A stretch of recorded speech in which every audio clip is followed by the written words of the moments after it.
Hi everyone, this is Yana Smakula, and I'm excited to be a guest on the Picket Fence Studios YouTube channel today. Simplicity is something I truly love, and it's also something I've been trying to incorporate into card making more and more. Several of my recent videos have showcased various simple and one-layer card designs. Today, I wanted to expand upon that and share another idea for simple, one-layer girly cards that feature stamping and just a hint of coloring using Copic markers. The idea behind these cards was to use a minimum number of markers to apply color and apply shading. I used just 2 shades of each color to color the dresses on these adorable little girls. But let's start from the beginning. I'm going to use this absolutely adorable Sweet Dear Friend stamp set from the Picket Fence Studios for my card making today.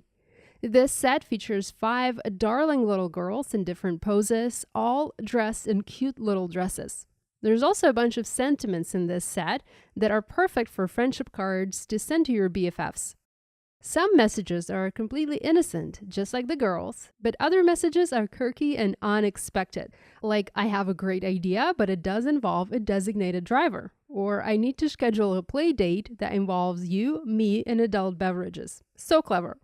I've already inked up my set, and here's a card prototype that I was working on. I wanted to find a way to simply and quickly add color, so I tested making a mask and ink blending a spotlight on the girls. I did not quite like that idea for this particular project, so I saved it for another time.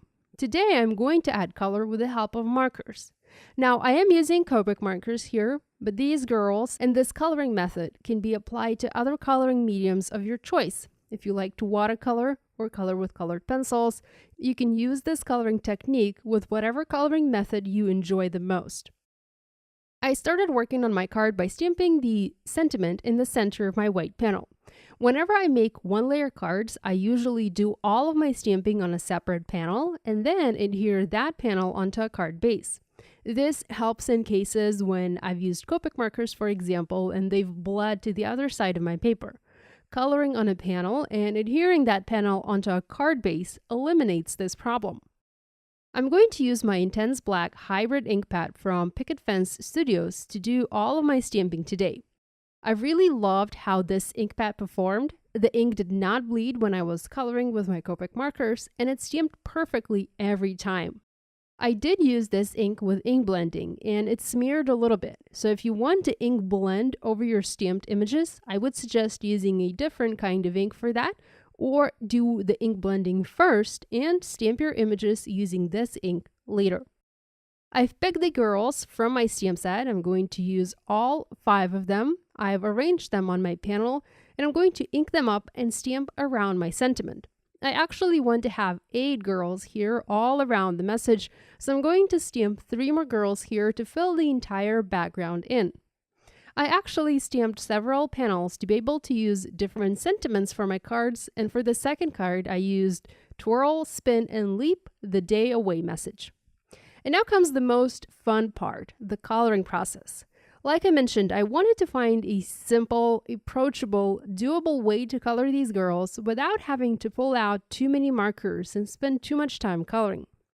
I decided to go with 2 color blends here and skip blending all together to have visible and distinctive transitions between the shaded and non-shaded areas.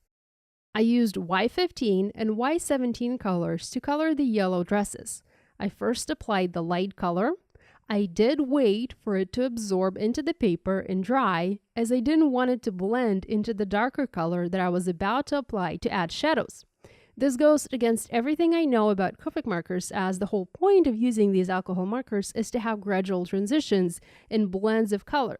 But who is to say that we cannot use them differently, right?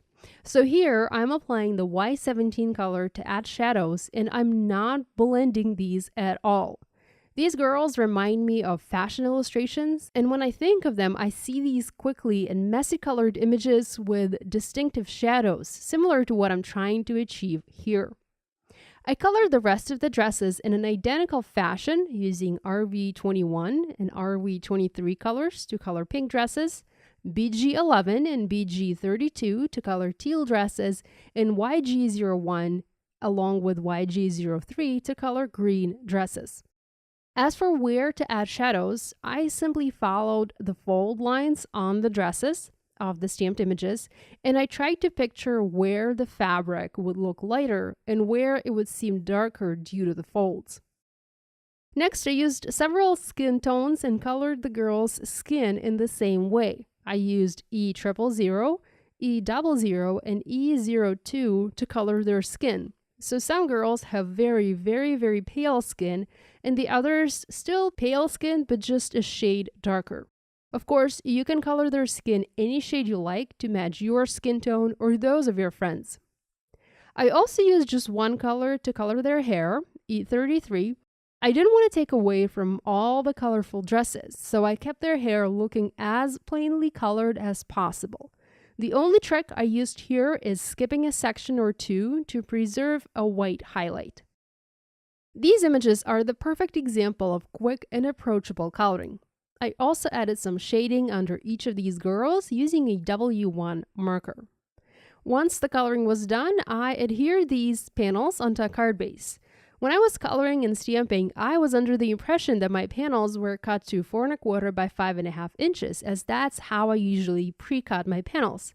But actually, they were 4 1/4 by 5 1/4 inches, so a bit off. I ended up creating almost A2 cards using these.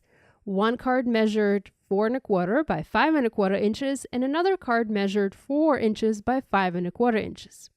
I used a bunch of sequins and pretty colors from the Picket Fence Studios to dress up these cards. I scattered them around the panels, and that finished my project. So this finishes my video. I hope it was helpful and you learned something new that you can try in your craft room and everyday card making. Thanks for watching. If you have any questions, please leave them in a comment section below, and be sure to subscribe to this YouTube channel if you haven't yet done so. Thanks. I'll see you next time. Bye!